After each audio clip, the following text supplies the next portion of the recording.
வணக்கம் மக்களே, welcome to paper ticket. Actually இந்த கருத்து கணிப்பு முடிவுகள் பற்றி நம்ம ஒரு வீடியோ போட்டிருந்தோம். அதில் முன்னாடியே சொல்லியிருந்தோம், நகர்ப்புறங்களில் தாவேக்காக்கு ஓட்டு வரும், கிராமப்புறங்களில் வராதுன்ட்டு. எப்பா கிராமங்களிலிருந்து வந்தவங்க தான்ப்பா நகரம் ஓட்டு போகிற எல்லாரும் கிராமத்துக்கு திரும்ப போனாங்க நகரத்துலேருந்து, அதையும் சொல்லியிருந்தோம். ஸோ அது மட்டும் இல்லாமல் அரசு தவிர்த்து இந்த வாட்டி வந்து ஒரு ஆக்சுவலி ரிட்டையர்டு போலீஸ் காவல்துறை அதிகாரி தனியாக நடத்தின கருத்து கணிப்பையும் வச்சு நம்ம சொல்லியிருந்தோம். ஸோ இது எல்லாமே பார்க்கும்போது ஏன் விஜய் அப்படின்னும் போது பார்த்தீங்கன்னா, எல்லார் மக்களுமே ஏங்கிட்டு இருந்திருக்காங்க இன்னொரு சக்தி வரணும்ட்டு. அது கரெக்டான சக்தியாக இன்னொரு விஜய் சொன்னது மாதிரி 234 தொகுதியில் நான் தான் வேட்பாளர் அப்படின்னு சொன்னார் இல்லையா, அது மக்களால் அங்கீகரிக்கப்பட்டிருக்கு. ஸோ ஏன்னா புது கட்சி இவ்வளோ பெரிய முன்னிலை பெற்று போயிட்டு இருக்கிறது வரலாறு. நம்ம அதையும் போட்டிருந்தோம்.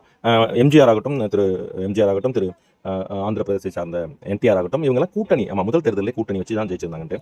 கூட்டணியே இல்லாமல் முதல் தேர்தலை முதல் முறையாக இதற்கு வந்து வெற்றியும் பெறுவது அப்படின்னு பார்த்தீங்கன்னா, அது கூட்டணி இல்லாமல் இதுக்கு முன்னாடி ஆக்சுவலி சிரஞ்சீவி அங்கே பண்ணியிருக்காரு, இந்த பக்கம் வந்து கமல் பண்ணியிருக்காப்ல, இந்த பக்கம் விஜயகாந்த் பண்ணியிருக்காப்ல. பட் அவங்க எல்லாரையும் விட நான் இன்னொன்று சொல்லியிருந்தேன், இந்த தலைமுறைக்கான தலைவரை தேடிட்டு இருக்காங்க, நீங்கள் ரிட்டையர் ஆக வேண்டிய வயசு ஆயிடுச்சு, மற்றவங்களாம் கிளம்பலான்ட்டு. அதுதான் இப்போ தேர்தல் முன்னிலை அப்படின்னு காட்டிட்டு இருக்கு. பார்க்கலாம் மக்களே, திரும்ப அரை மணி நேரத்துக்கு ஒரு வீடியோ போடுவோம்.